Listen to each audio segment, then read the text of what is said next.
I think recording has started. Okay, welcome to Pick One Photo. My name is Chris Marquardt, and this is the show where let me show you, do this. I invite a guest. The guest brings one of their own photos.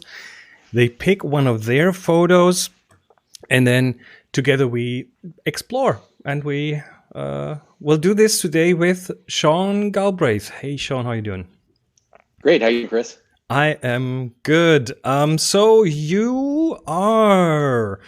Let me try to put this together. You're a photographer from Toronto. You and I have been doing workshops together. You're an urban explorer. You are a maker of bow ties. You are a thrower of axes. You are a bowler of lawns.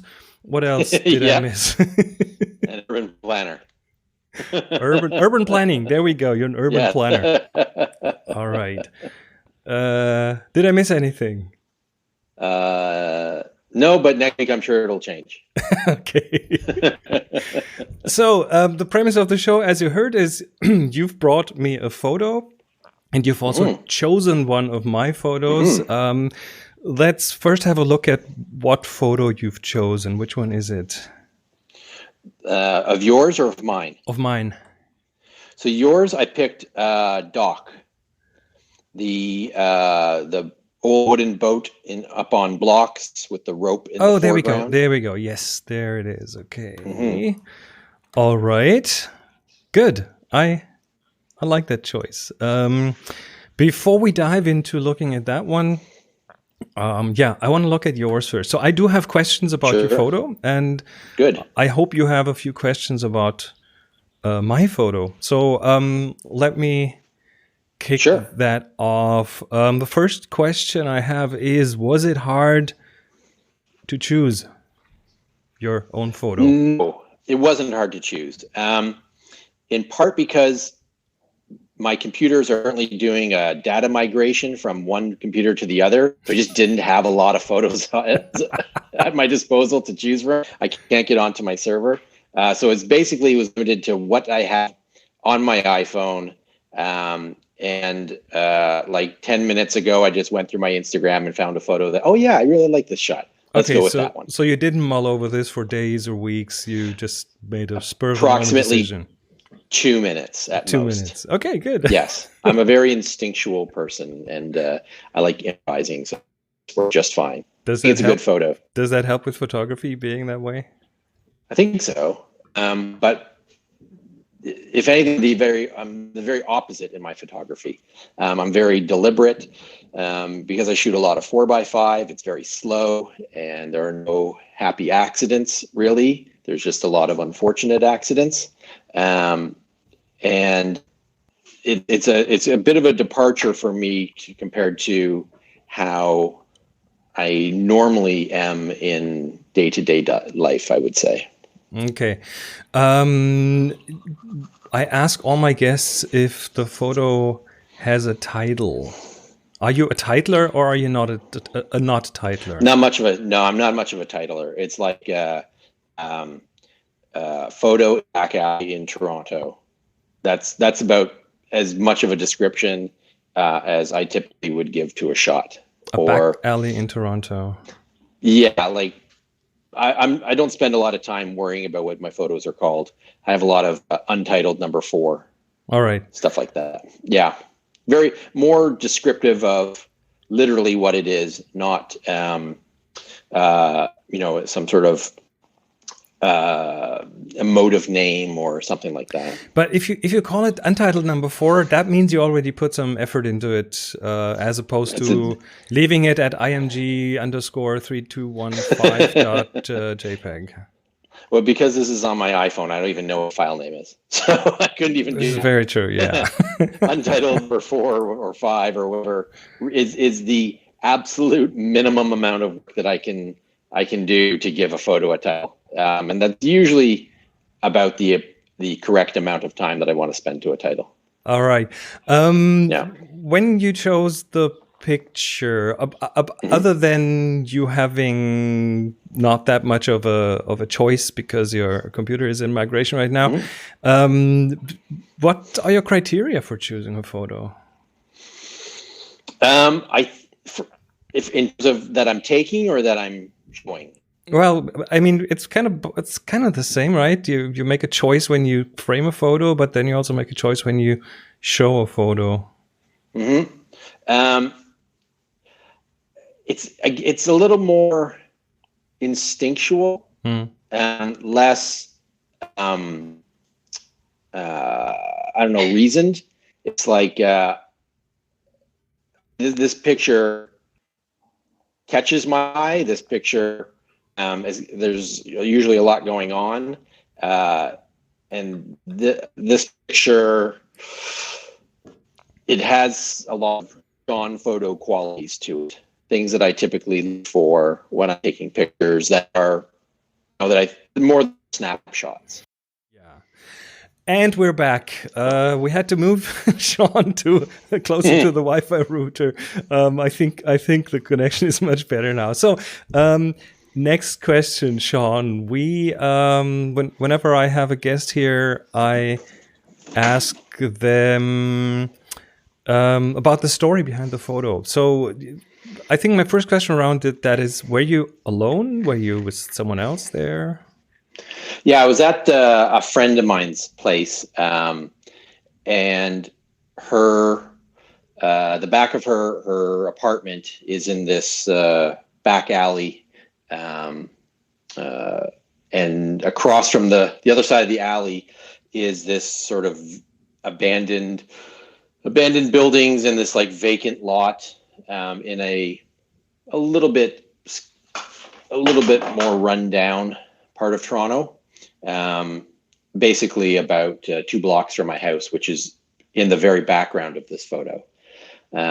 There's sort of a other side of the tracks kind of feel between one side of it's called Jarvis Street, and the other side of Jarvis Street where she lives.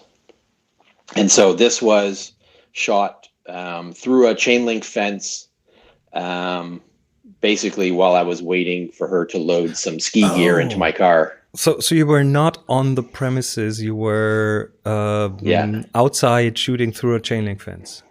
Yep. Okay. Just with my iPhone. Ah, okay. Oh, that's just an iPhone shot. Okay. That's just an iPhone shot. Yeah. So one of the things I really liked about this was it sort of showed the capabilities of the iPhone night mode, or whatever they call it. Which phone is that? It's the 11 Pro. The 11 Pro. Okay, the one with the 3 lenses. Yeah. All the 3 cameras, 3 full cameras in it. 3 full cameras, yeah.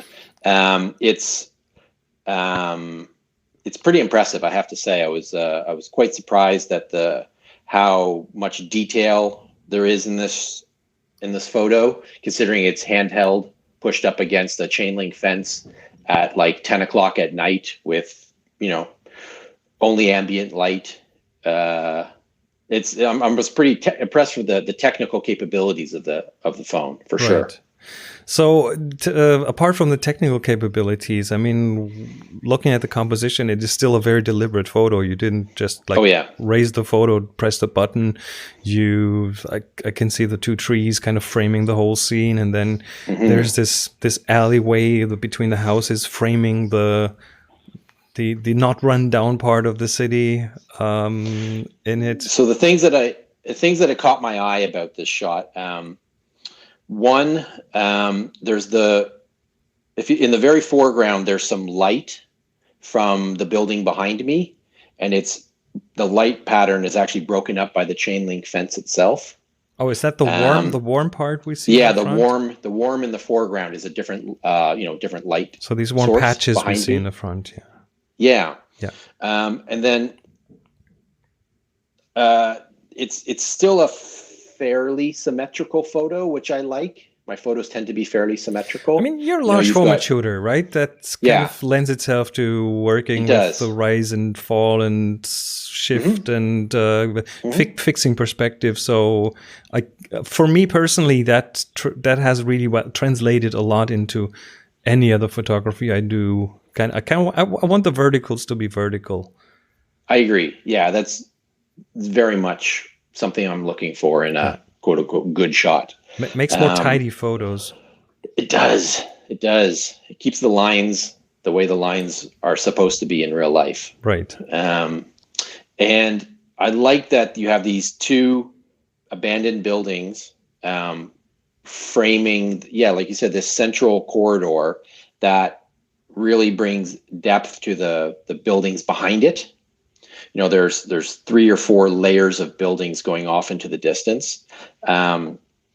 You've got from a socioeconomic perspective, you've got the foreground, which is a little more run down and rough. And then if you know the area, it gets a little more affluent the farther into the building you go, but you can see less of it, versus the foreground, which is very dominated by these rundown buildings.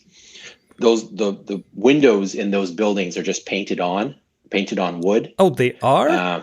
Yeah, those aren't actual window frames. Didn't notice.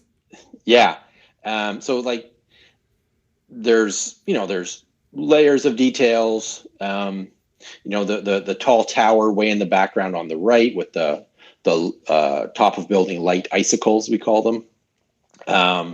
Just has this contrast between the foreground with these like bare bulbs on the building, and then this like bright decorative lights on this giant tower in the background. It's a massive amount of contrasts. There's a huge amount of contrast. Also, the vegetation in the photo kind of suggests that nature is kind of claiming its space back in the city. So there's that aspect to it as well. It's very, it's an unkempt backyard that's mostly just sort of gravel and dirt with a little bit of, wild grasses starting to sprout up. As you're saying, the 2 trees framing the either side, it's winter, so they're dead trees. The 2 buildings framing either side. It has a lot of stuff that I look for in a photo. Is this how it came out of the camera, or did you do any edits on it? At most, I hit like autocorrect. Okay. I don't think I did much to it at all that I can recall. And looking back through the photo, I don't even know that I did that to it. I think maybe I probably bumped the contrast a little bit just to get the darks a little bit darker. Sure. But pretty minimal. I don't do a lot to my photos. I'm pretty much a lazy photographer, so I don't want to do much to them. Not that can't be bothered. Not that you have to. No, I mean this pretty much works straight out of camera. Do you do any edits in air quotes before you take a shot, as in like take stuff out of the picture, move something, or do you just do it as the way you find it? If I'm in some abandoned building and I'm lining up a nice 4x5 shot, and there's a Sprite can in the foreground that's really going to screw up the color and the composition and just distract from it, I'll totally absolutely move it out of the way. I used to be a little more precious about my photography, and I must capture the scene as it has presented itself to me. Now I don't really care about that much anymore. I just want to make the photos better. Cool. Very cool. In this case, because I was on the other side of a fence, this is just what it is. Yeah, so I wasn't going to go around the other side of the fence. But there's nothing here that needed to move. But still, you kind of hid the fact that you were on that other side of the fence, because the fence didn't exist in the photo. So for me, when I look at the photo, you're standing right in that backyard. In the scene. Yeah, absolutely. Yeah. No, just a back alley, and behind me, my friend is loading her skis into my car. There you go. the reality of the other side of the camera. That's it. Wonderful. So let's move on to the second photo we want to talk about, and that is dock. The dock. So what do you want to know? It does have a title. It's called Dock. Yeah. I just love this photograph. It has what I consider classic Chris Marquardt figure or items in it. You have a dominant foreground item in the rope. You have a very prominent subject, which is the boat itself, and you've got your leading lines, the rope, pulling you towards the boat, but then you've also got what I guess is like a ladder on the left side that pulls the eye back down. Lot of visual movement going on in this photo. I love the contrast between, just the dock and the wood and the houses in the background.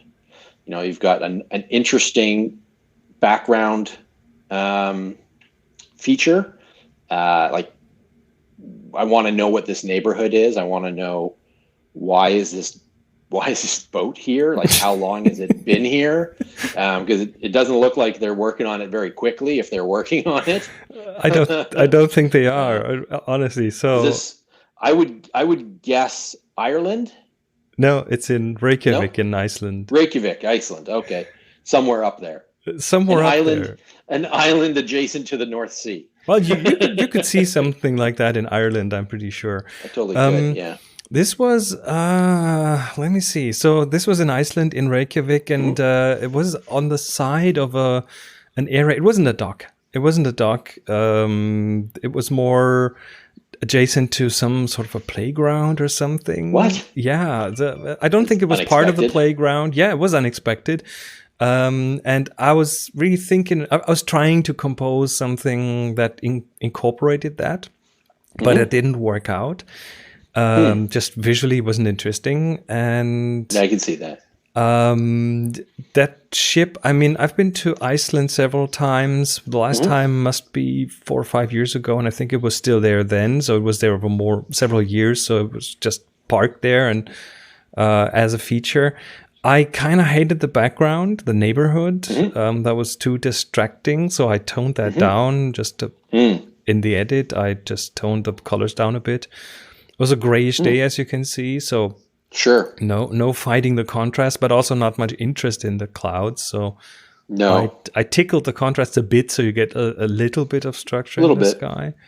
And then I threw myself on my belly and took that photo. I took it standing up, but it didn't work. And whenever that happens, I agree. Whenever that happens, I tend to try to find a better foreground, and that was kind of a logical foreground. And I believe I shot this with a 24mm tilt shift lens. So I did your classic. My Marquardt. My Marquardt lens, and I did a tilt. So I adjusted the focus so that the very front of the picture and the ship would be all in focus. Oh, it's super sharp. What I love about, like, getting down, a belly shot, a worm's eye view. It's not an angle that people will do very often because they don't want to get dirty or whatever. Oh, same here. I'm lazy. Don't do this very often. But it totally works for this shot. So what I love is that, notwithstanding the fact that it's on dry ground, it feels like this boat is heading towards you and you are in the water. There's almost like an element of danger to it. And I love that the boat is sitting relative to the wall behind it. It looks like it's sitting on the water, on top of the water. And, what is it, like an octopus and some fish? Oh, the wall being the water. Yeah, I get that. Yes. Yeah. And you are under the water. You are under the height of the wall, and you are in with the fish, and you're in with the octopus and whatever. And this is heading towards you. This is, looming above you, as if you were, swimming or whatever.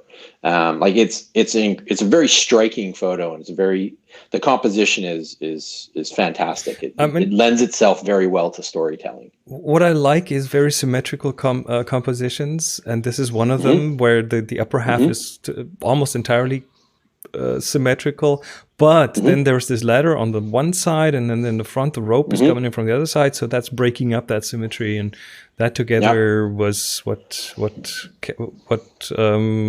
went for. Yeah, there's in this photo is very sort of a 50-50 upper half and the lower half of the photograph. Yeah. The photograph that I picked to show my photo was very 50-50 as well. It's true. Yours has that foreground. Mine has the more of a dearth of a foreground, which is also a bit of a Sean thing, I think. But yeah, like I love this boat has some stories. Right. It's been through some stuff, and you can see it in the weathering. You can see it in you can see where the water line used to be, or looks like where the water line used to be. I want to know what the stories are, especially, in Iceland being a very fishing country. Mm-hmm. And how the hell did it get stuck in a park? I didn't research any of that story, so I just took the picture. Again, with your picture, I ignored what was going on behind me, and that's what came out. But I think the background works for contrast. I now I think so too. Otherwise, I wouldn't have put it up. But initially, you know how sometimes your own photos take a while to grow on you. This is really something that I have a lot. Where initially I might go, "This is a good picture," and "This is not a good picture," and then a year later, I come back and I look at the pictures, and this whole thing has completely reversed. And the ones that I liked initially were like, it's kind of boring, and then this one turned out to be a bit more interesting. A year later, you're not the same person you were, and you see things differently than you did back then. And I know exactly what you mean. But you also have photos that I loved back, after I shot, then I go back and I'm like, this kind of sucks. But you also have more distance in your mind, right? It's like you're disconnected from the photo. You're not in it. Right in it. You're not taking mentally the picture, in you're it. looking at a picture. Yes, exactly. And that's what everyone else does as well. So that's you putting yourself in the same shoes as anyone else looking at the photo, at least a bit closer to that. And I agree with your decision to crop out more of its context. Like, that would have absolutely taken away from the subject. There's so much going on in the photo. There's enough. Yeah, it's enough for it to be, and to be saying what it says. I'd rather think that this is low tide at a dock versus in some city park where there's a merry-go-round next door or some crap like that. That just would have been weird. This would have been totally weird. It would totally take away from the story that I am projecting onto this photograph. Very cool. Yeah. Sean, thank you so much for coming on this show. You're very welcome. I have on your screen, I have your name, I have your Twitter handle, I have your website, SeanGalbraith.com. Any other place where people should go if they want to find out a bit more about your work? Instagram.com/Sean Galbraith as well. All right. Yeah, that's fine. All right. So thanks for coming, and anytime. See you soon again. Bye-bye. Have a good one.